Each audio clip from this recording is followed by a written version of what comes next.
What's up? Welcome back to the Homestead. I'm Jacob from Sustainably Yours, and today we're getting ready to hatch some quail eggs.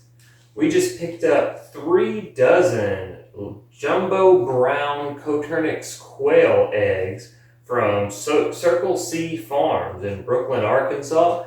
If you're looking for some quail eggs in Northeast Arkansas, I say this is a good place to go. I stopped by to pick these up, and the guy offered to show me around his little setup. He gave me lots of information about how to hatch these things, and really nice dude. So if you're looking for quail eggs in Northeast Arkansas, give Circle C Quail Farm a call. And now let's get these things loaded into the incubator. We're going to be using the Farm Innovators Model 4250 Pro Series incubator that we unboxed here a little while back. And this is going to be our second round of eggs in this incubator. We just finished hatching some chicken eggs. I think we had, 20, 25 or so eggs in the incubator, and we ended up with something like 22, 23 chicks. So we only had, I think, like 3 duds, and this is our first time ever hatching eggs. So this incubator has made the process extremely simple, even for me. It controls temperature really well. Humidity you can control by how much water you put in and using the ventilation plugs. So it did a really good job for us on our chicken eggs. Now we're going to give it a try on some quail eggs. Now, to get this thing set up, we've already got it up to temp. It's at 100 degrees Fahrenheit. The guy that I got the eggs from recommended a temperature of about 98.5. Elsewhere, I've read that you want to go 99.5. So we're going to split the difference. I want to try and run this thing at about 99 degrees. So to do this, I'm going to have to get into kind of the options menu. We're going to hold down the mode button. And now we see that the temperature is blinking. So I'm going to try and bump that down to 99 degrees. We hit the mode button again, and it gives me days for quail. I'm going to run this at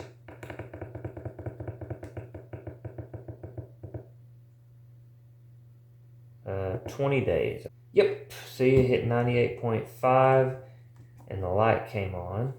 Let's see what it does on the other side. And at 99, the light goes off, so it's no longer trying to heat. We have our thermostat set to 99 degrees. And setting up this incubator for humidity, notice that there are 2 little chambers for water. There's one where you can put water in here using something like a turkey baster, and it will fill up these grooves. And notice that these are separate from this little groove right here. This is the secondary filling spot. For chickens, I found that I wanted to run this one almost completely full for the first, up until lockdown, to keep the humidity at the right percentage. And then at lockdown, when we wanted that humidity to go up, we added some more to the secondary chamber.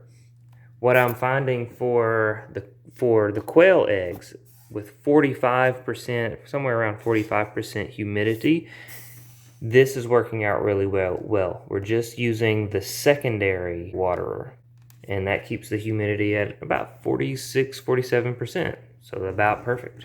Now, something that you do want to be careful of, if you overflow the chamber and water begins to get up into this area, there are overflow holes, so all of that water will drain out, which is probably good unless you have this somewhere inside where water can damage something, because when that water runs out, it just leaks out of the bottom of this.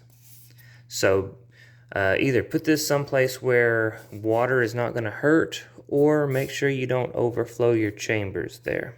Now, to complete our setup for this thing, I'm going to take the mat, put the mat down in the bottom, take our egg turner. Notice that the motor for the egg turner is right here.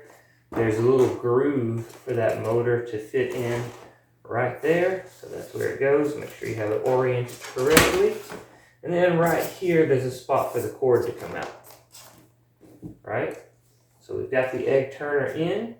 Next up, we'll add the eggs. When we put the eggs in, we want to make sure to put them pointy side down.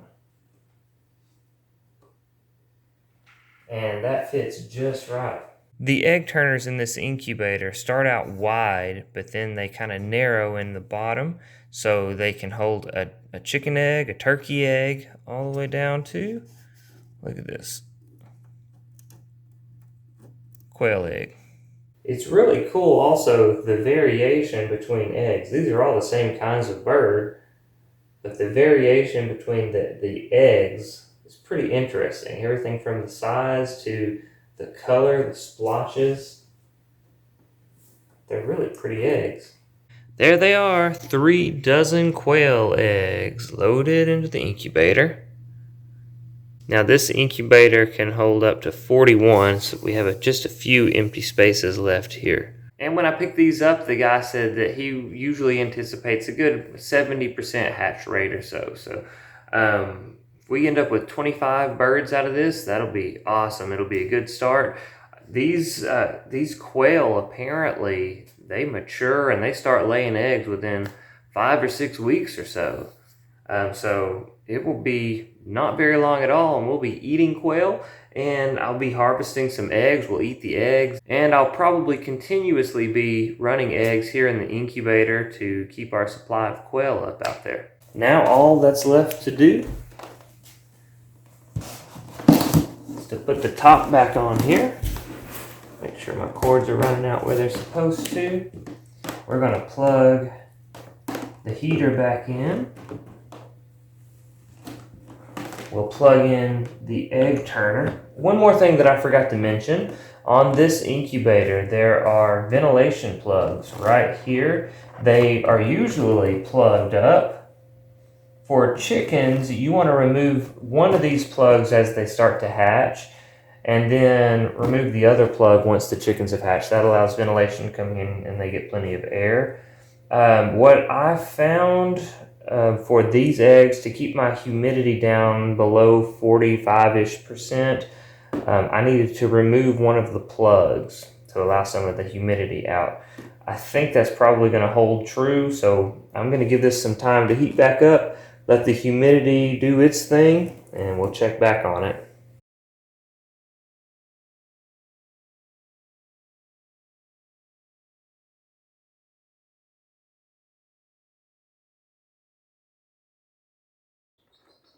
Well, guess what? We are day 18. And look at what we have here. Our little quail have begun to hatch.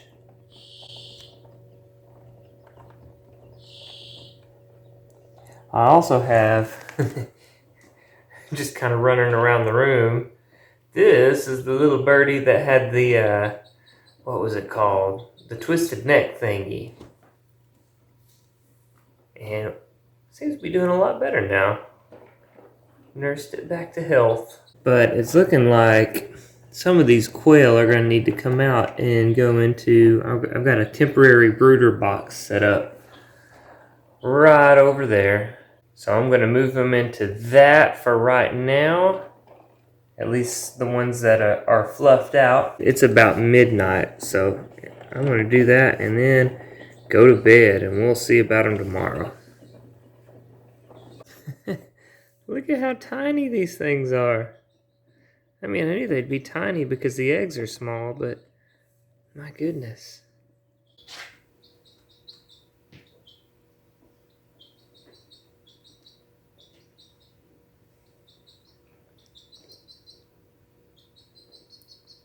Gonna go to sleep.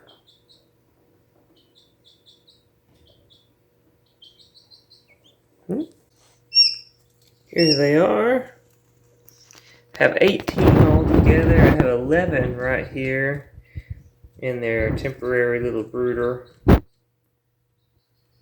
then I have seven more still in the incubator. They weren't quite ready to come out. Yeah, some of them have found the food.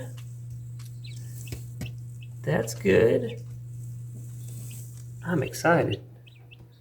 Alright, we're going to check on them again in the morning. Okay, here we are. I moved, did I put 4 of them over in the box? I'm gonna go count them.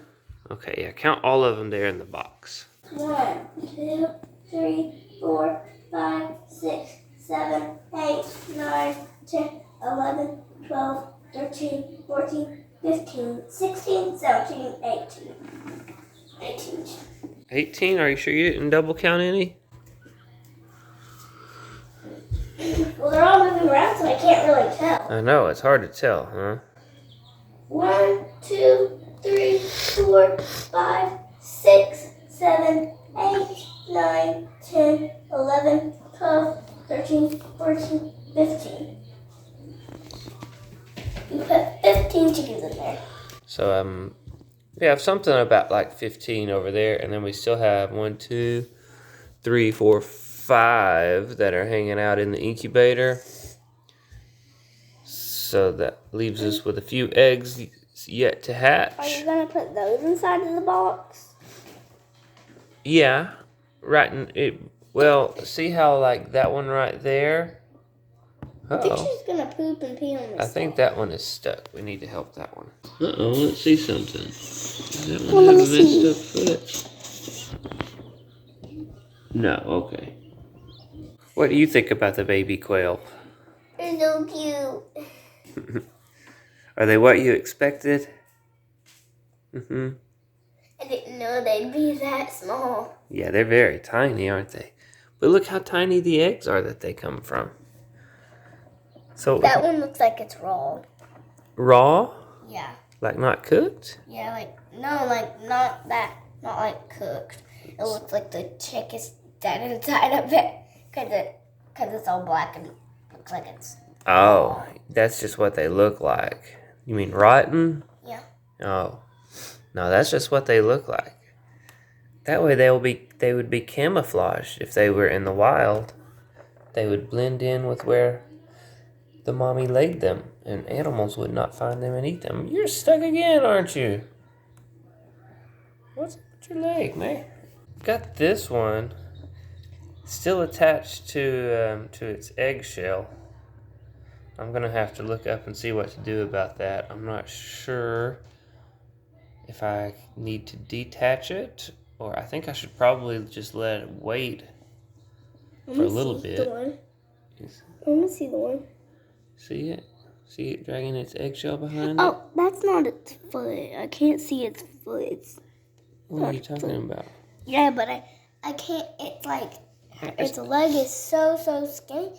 Like it looks like a string's attached to it. Yeah, that's not its leg. That is kind of like the umbilical cord that attached the chicken to all of the yolk in the egg, so that it could use all of the nutrients in the yolk. Maybe we could just like open up that egg and let her foot out. Well, it's not her foot. It's like her little umbilical cord. So maybe we could just open it up and let her out. Well, we can look it up and see if that's okay. Because it's possible, if that umbilical cord is not dried up and everything, that it would start bleeding if we cut it. No, I don't mean that. Like... Oh, it's attached to the inside of the egg. It's not just kind of caught on the egg. It's attached to the inside of the egg. Its umbilical cord is so tiny. Yeah. Oh, that bird's coming over. What up? What are we going to name this one? Can I name it whatever I want to name it? If it's a girl, then I would name it Lily. If it's a boy, then I would name it Johnny. Oh, we need a very cool name for it because... How about... Well, remember, it was very, very sick. It had a twisted head. So, like, what do you think we should name it? I think I got it. We're going to name it D. Because it had a twisted neck. Like Twisted Sister. D. Snyder. Ew! You scared it. You don't even get that joke, do you? What? Yeah, that's what I thought. So our baby quail, we're still day, I don't know, 1-ish, rolling into day 2 after hatch. Everybody's doing fine except this little guy right here. It's got something going on. So I was noticing that this one keeps on ending up on its back. Every time I would come in, I'd have to flip it over and it'd be on its back. And looking at its feet,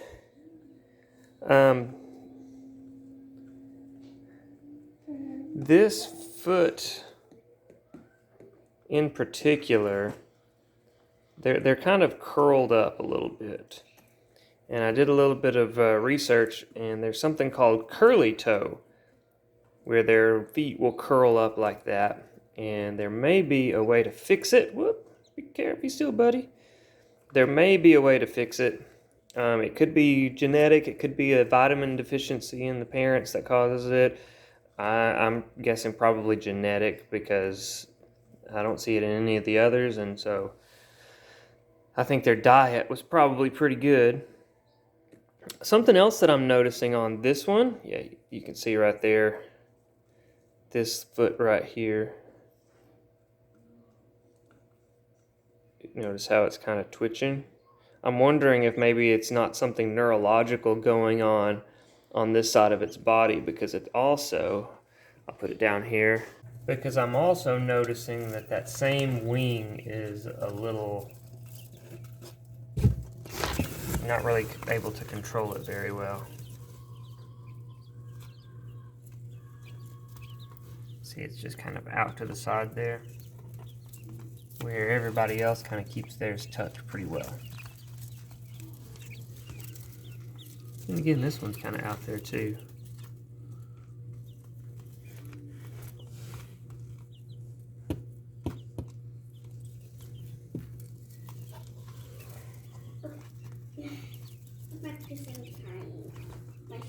All right, we're finished hatching. I've given them several days. I think we end up with, there are either 21 or 22 in here. We've lost 2 or 3 due to a couple different problems that I'll talk to you about. This guy right here is probably not going to make it either. And I don't know what to do to help him. He's just been weak and unable to walk hardly since it hatched. So we'll probably end up with either 20 or 21 out of this hatch. Out of 36 eggs, we had, what, 1, 2, 3, 4, 5, 6, 7. 1, 2, 3, 4, 5, 6, 7, 14, 21. We had 26 birds hatch out. 1, 2, 3, 4, 5, 6, 7, 8 duds. These didn't even pip. And then we had 2 that developed, but they just never made their way out of the egg. So are they dead now? Yeah. How do they get dead inside of their eggs? How do they die inside of their eggs? So, can you see where its beak is kind of poking through there? Yeah. What happens is they're all cramped up inside of that egg. Like this one right here. Right? Yeah, that. Well, don't touch it. Ew. So they're all cramped up inside of the egg, like this one right here. And they have to find a way to get their beak to poke through the egg like that. And once they poke a hole in the egg, they can start trying to make that hole a little bit bigger until eventually they crack the egg up and can get out. But those ones just didn't make it. Wait. But those ones just didn't make it. Yeah, those just didn't make it. Sometimes if it gets too dry in the incubator, like so when I opened up the lid and took the baby ones out that were all hatched, all of the moisture might have come up out of the incubator, and it can cause the shell to dry to them, or sometimes they just don't have enough energy to wiggle around and poke the holes and crack the egg. I know what you mean. So like all they need is moist to like help them be warm and like help them activate and stuff. Well, something like that. Yeah, we had 2 that tried but didn't make it. 6 duds, 6 out of 36. And then we had 26 that hatched. We've lost 4 so far. 2 of those were born with curled feet. So when they hatched, for whatever reason, and from what I've read, there could be several different reasons for it, but their hands were kind of curled up like this. They weren't able to flatten them out and walk around, so they couldn't get around. They ended up flat on their back most of the time. We tried, I read that you could give them a splint to kind of hold their foot open. D. Snyder. Hey, he got on my head one I time. don't pick at my face. He one time got on my head. He did. I think D. Snyder is going to have to be our pet, huh? Yeah. But we can't bring him out of there. Go away. Go away, D. Snyder. Okay. It's okay. It's okay. Just leave him alone. Go away, D. Snyder. Can I please watch him? Yay. Okay. But anyway. Yeah. But anyway, we tried putting a little splint on its hand to hold it open, and it still couldn't get around. It seemed to make it worse. So I took the splint off, and it died. And then we had another one born the same way, and it died. We had 3 that hatched out, and I'm not really sure why. They were just weak birds. 2 of them, they hatched on schedule and everything, but they still couldn't get around. They just kind of, they couldn't pick up their weight, it seemed like. And so we've had a couple of those die. The one that's still in the box there, and it's probably not going to make it, it was born, it was late. I could see it moving around in the egg, and I left it there for probably 2 days. And finally, I went ahead and helped it out of its shell, but I don't think it's going to make it. So that's nature, huh? There's a reason for these things. So those 2 died? Yeah. I didn't know they died. I didn't tell you. I told you whenever those things happen, I wanted to know. I know, but I'm telling you now. So, I don't understand. You don't I understand. didn't know they died because it looked like we all had the same amount. Hold on. It all looked like we still had the same amount of them. Yeah, because there are a bunch in there, and you never have just counted them yet. Yeah. So I think we're going to end up with maybe 20 or 21 good, healthy quail that we'll be able to raise. If you want to see how that goes, be sure to stay tuned. Hopefully you've enjoyed this video. If so, please be sure to hit that thumbs up button and subscribe. Leave us a thoughtful comment. And if you're interested in following along as we continue to try and turn our home into a homestead, then be sure to ring the notification bell so you'll know when to be back for more daily, sustainable living.